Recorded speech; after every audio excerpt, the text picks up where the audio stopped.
Welcome, guys. Today I'm going to be discussing a very important topic in film and television production. It's very, very essential, most especially for producers or wannabe producers. Now, what topic is that? I'm talking about film distribution. Film distribution is very important because that's where commercial filmmaking gets the money back. So, of course, you're a filmmaker, you're a producer, and you've just made your film through, getting funds from investors and all of that. You need to give them back. You need to recoup this investment, and you also need to make a profit from it. How do you make a profit? It's through distribution. Fine, you've gotten a good script, you've done a wonderful project, edited a wonderful job, but you need to get it out to your audience. So film distribution is all about getting your film, already made films, to your audience. So I like to use this analogy of, let's assume this is your already made film and these are your audience. So there is a journey of you getting it from this point to your audience. So you can call it a distribution timeline. Yeah, if you want to put it that way, distribution timeline. So in between the journey you make here, you have to meet some people, you have to do a lot of things. Now, one of the people you meet along the line, one of the people you have to meet along the line are called the distributors. You see, these people are very important to the sales of your film. They are like middlemen, they are like film wholesalers. They are the one who makes your film available to large amounts of audience. So they are very essential to your filmmaking, and that's why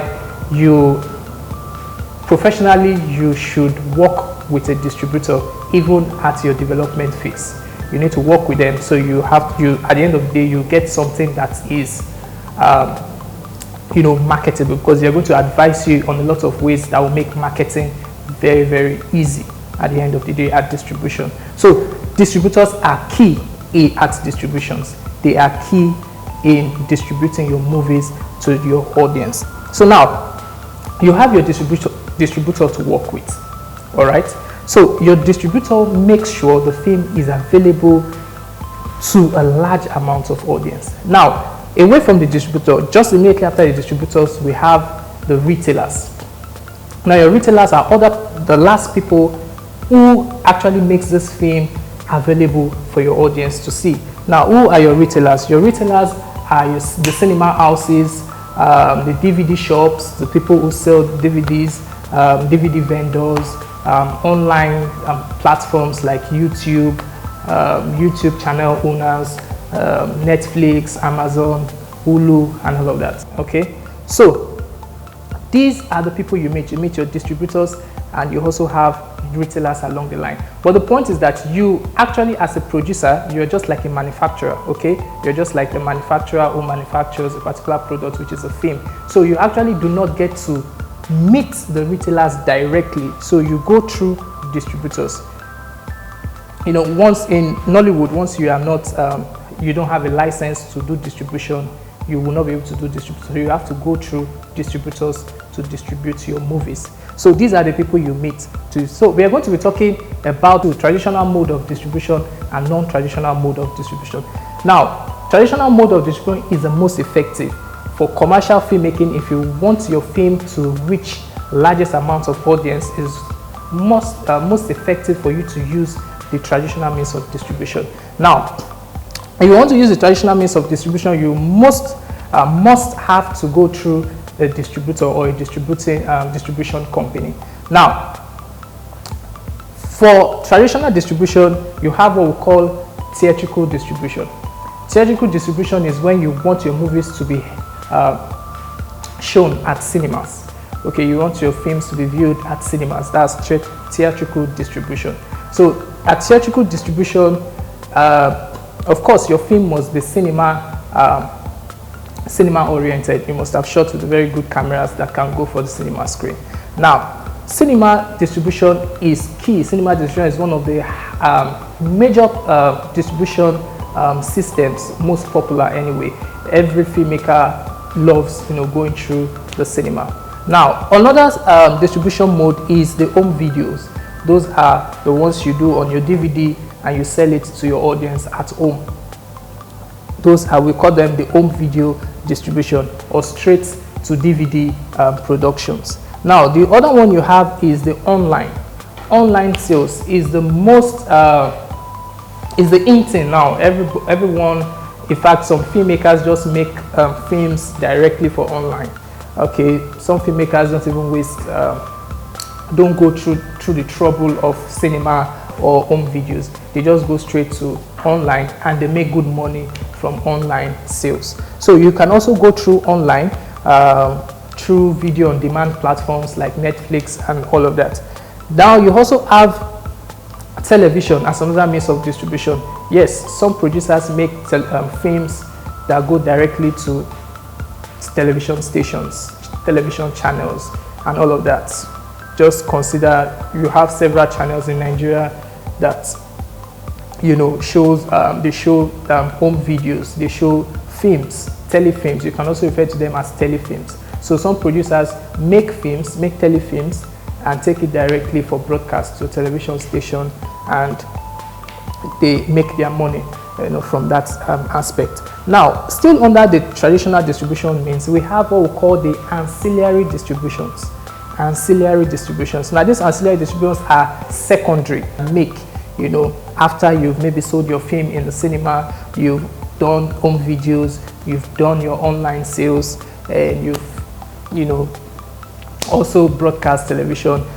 Ancillary distribution is just a second place to generate income from again. So ancillary distribution happens to be sales you make, for instance, to an airline company to show your film in your church, in the mosque.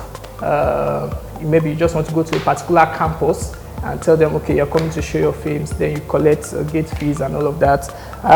Then you can also sell on DVDs, maybe to your, of course, maybe in your workplace, maybe in schools, maybe in that. But you can actually see that how far can you actually distribute it as a one man, because so many money is spent, so many things are done during distribution, printing of advert materials, posters, and a lot. So a lot goes into advertisement, promotion during distribution. So if you're doing it on your own, you might not be able to go that far, but if you're going to be okay with it, why not?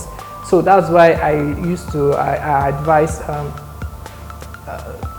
wannabe producers that if you want to, if you cannot get a distributor, maybe your film is not that high budget production, you cannot afford,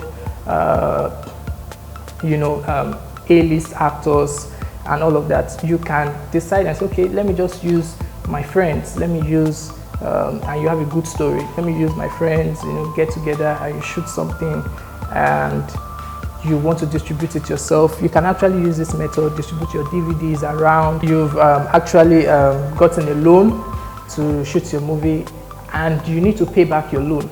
So if you are in this category, you're dealing with hard money and you need to pay back. So I might not expect you to go through the non-traditional mode of distribution. You want to go through the traditional mode of distribution, of course. Then, of course, in the non-traditional mode of distribution, you can actually take your movie to a television house. You can actually strike a deal with whoever television owners who might want to buy your movie and all of that. So these are the aspects you can explore as a filmmaker. So don't forget that you have your right to own your film. Sell your rights wisely. You must make sure you sell your rights wisely. For of course, distributors are very, very careful on how they buy your movie or how they promote your, how much they spend in advertising your movie. They want to see if they'll be able to make their money back, and how do they get to see that? They see that through the kind of actors you've used, the actors, A-list actors. They don't even want to know if the story and all of that. They want to know who are the faces that you've used. Are they known faces? What kind of locations have you used? Have you used, you know, exotic locations? Picture quality. The picture quality has to be on point. Has to be okay. Then of course, story genre, it also plays a part. You know, you have to understand the kind of stories that are sellable in your environment. Like Nollywood, for instance, you have to know what are the kind of stories that are sellable. So that is why we advise filmmakers to consult distributors before making the movie. So if you they will tell you these are the things that you need to do if you want us to just distribute your movie. These are the actors you can use, this is the type of genre you can tell, this is the type of camera quality would require from you, and all of that. So when you do that, you've actually secured yourself in a lot of ways before getting into distribution. But of course, if you're very sure of yourself, it's a risk. You can go ahead, shoot your movie, then look for distributors at the distribution stage of your film making. This is pretty much all of it. Of course, I'll be sharing other topics with you still on distribution next week. So till then, stay safe.